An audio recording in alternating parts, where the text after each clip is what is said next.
West Bengal state university BA history general first semester minor পেপারের সম্ভাব্য প্রশ্নের উত্তর নিয়ে আজকের এই আলোচনার ভিডিও। ইতিমধ্যেই 2 মার্কস এবং 10 মার্কসের সম্ভাব্য প্রশ্নের উত্তরগুলো নিয়ে আলোচনা করা হয়েছে। তোমরা যারা দেখোনি এখনই দেখে নাও, ভিডিও শেষে এন্ড স্ক্রিনে থাকবে।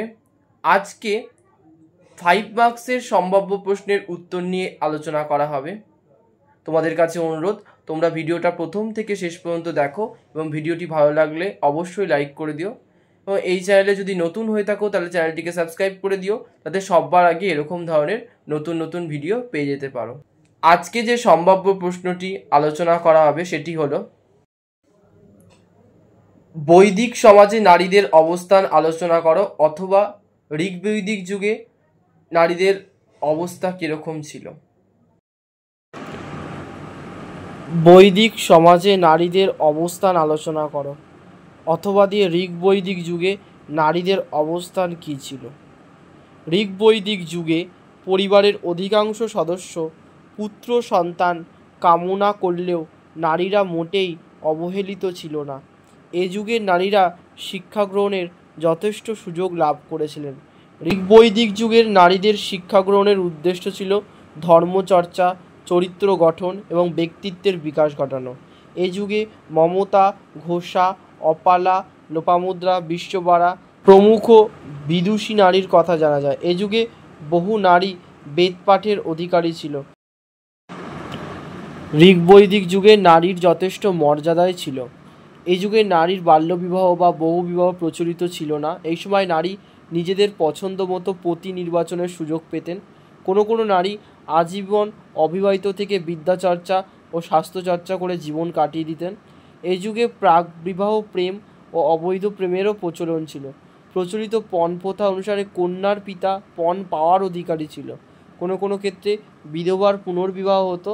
সাধারণত বিধবা নারী তার দেবরকে বিবাহ করতেন।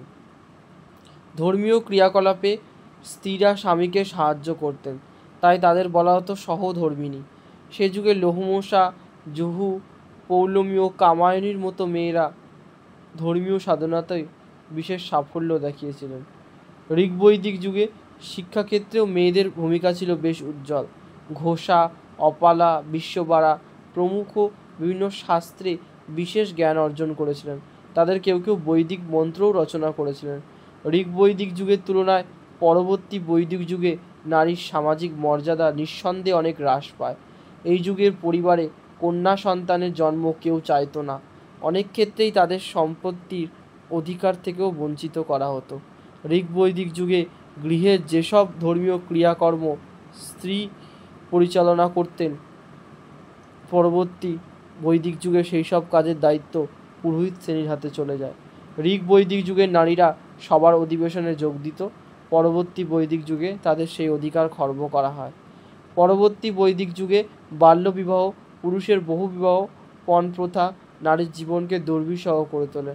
রাজ পরিবারের বহু বিবাহের ফলে মহিষী অর্থাৎ প্রধান নারী এবং বাবাতা অর্থাৎ রাজার প্রিয়তমা বাদে বাকি রানীরা ছিল অবহেলা ও অনাদরের পাত্রী। নারীদের কাছে শিক্ষার দ্বার কিছুটা সংকুচিত হলেও সম্পূর্ণ রুদ্ধ হয়ে যায়নি। সেই যুগে গার্গী ও মৈত্রী উচ্চশিক্ষায় পারদর্শিতা দেখিয়েছিলেন। বহু নারী দর্শন ও ধর্মতত্ত্বের চর্চায় জীবন অতিবাহিত করতেন। তাদের বলা হতো ব্রহ্মবাদিনী। আর যারা বিয়ের পূর্ব পর্যন্ত বিদ্যাভ্যাস করতেন তাদের বলা হতো সদরদাহা।